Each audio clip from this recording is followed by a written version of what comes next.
Cinema ఇండస్ట్రీకి రికార్డులని పరిచయం చేసిన నటుడు మా ఆరాధ్య దేవం మెగాస్టార్ చిరంజీవి గారు. అవే రికార్డులు care of address mega compound అని చెప్పి ఈ చిత్రం నిర్మించబోతుంది. ఇప్పటికే ఓవర్సీస్లో అద్భుతమైనటువంటి టాక్ని సొంతం చేసుకున్న చిత్రం ఇవాళ భారతదేశం వ్యాప్తంగా కూడా రికార్డులు సృష్టించబోతుందని చెప్పి తెలియజేసుకుంటూ, అలానే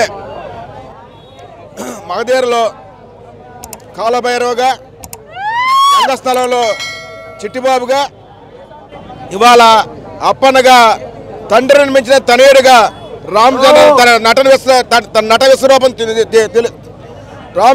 నట విశ్వరూపాన్ని చూపించబోతున్నారని చెప్పి ఈ సందర్భంగా తెలియజేస్తారు.